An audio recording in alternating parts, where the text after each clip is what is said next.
Peace, light, and love to you listening to my voice. Today's message is from Genesis 9. Genesis 9 opens with God blessing Noah and his sons. Be fruitful and increase in number and fill the earth. This ties back to Genesis 1, when God blessed them and said to them, "Be fruitful and increase in number. Fill the earth and subdue it." Notice in Genesis 1, God said, "Subdue it." But in Genesis 9, that part is missing. Before the flood, humans were given authority to subdue the earth, bring order, cultivate, build structure and productivity. But after the flood, God does not repeat that instruction. Something changed. Genesis 9 verse 2 states, "The fear and dread of you will fall on the beasts of the earth and on every creature that moves along the ground, and on all the fish in the sea. They are given into your hands."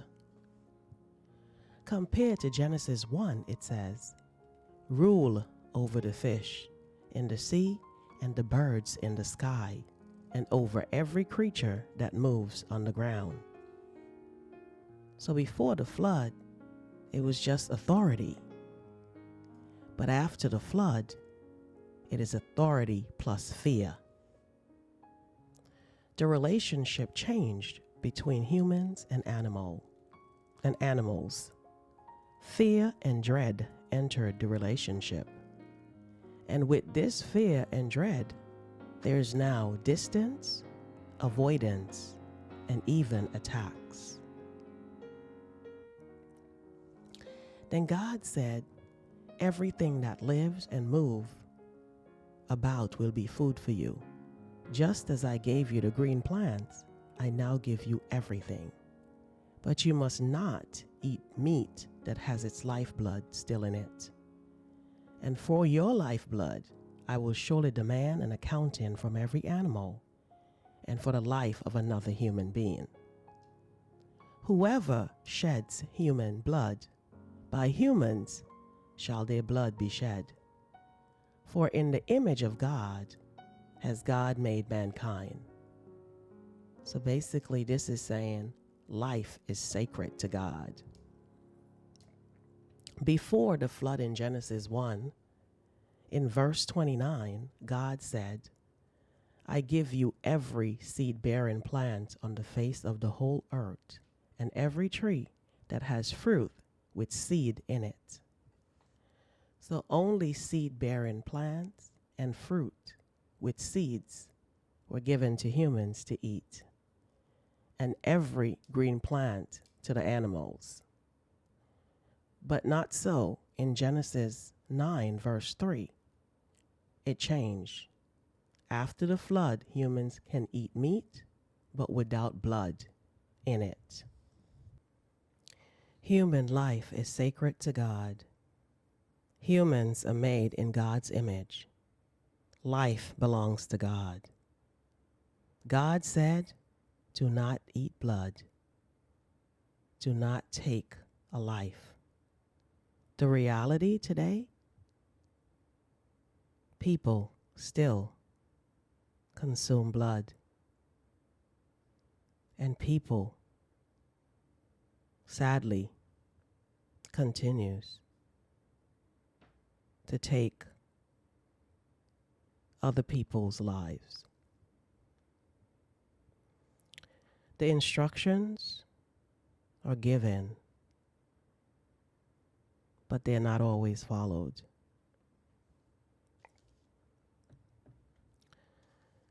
Verse 8, "Then God said to Noah and his sons with him, I now establish my covenant with you and with your descendants after you, and with every living creature that was with you, the birds, the livestock, and all the wild animals, all those that came out of the ark with you, every living creature on earth.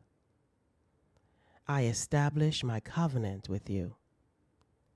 Never again will all life be destroyed by the waters of a flood. Never again will there be a flood to destroy the earth. And God said, this is the sign of the covenant I am making between me and you and every living creature with you, a covenant for all generations to come. I have set my rainbow in the clouds, and it will be a sign of the covenant between me and the earth. Whenever I bring clouds over the earth, and the rainbow appears in the clouds, I will remember my covenant between me and you and all living creatures of every kind. Never again will the waters become a flood to destroy all life. Whenever the rainbow appears in the clouds, I will see it and remember the everlasting covenant between God and all living creatures of every kind on the earth. So God said to Noah, this is the sign of the covenant I have established between me and all life on earth. And we can all say we're witnesses, because when it rains, and it's raining so much, I'm sure every one of us have seen a rainbow in the sky. Verse 18, the sons of Noah who came out of the ark were Shem, Ham, and Japheth. Ham was the father of Canaan. These were the three sons of Noah, and from them came the people who were scattered over the whole earth. Noah, a man of the soil, proceeded to plant a vineyard. When he drank some of its wine, he became drunk and laid uncovered inside his tent. Ham, the father of Canaan, saw his father naked and told his two brothers outside. But Shem and Japheth took a garment and laid it across their shoulders. Then they walked in backwards and covered their father's naked body. Their faces were turned the other way so that they would not see their father naked.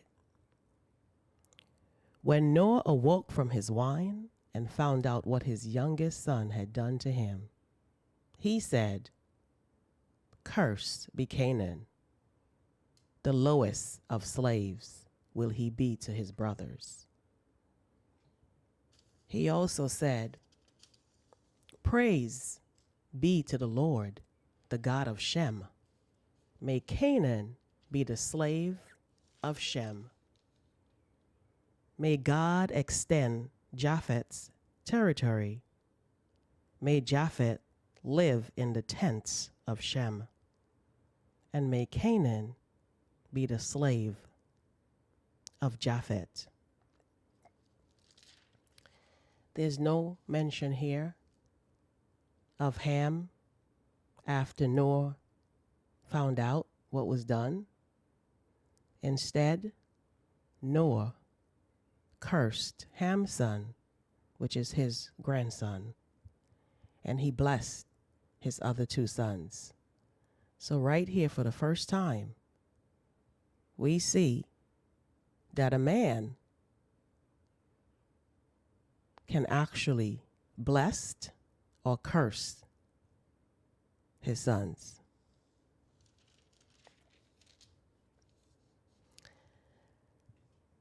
Genesis 9 ends with, after the flood, Noah lived 350 years. Noah lived a total of 950 years. And then he died. And this concludes the message, Genesis 9.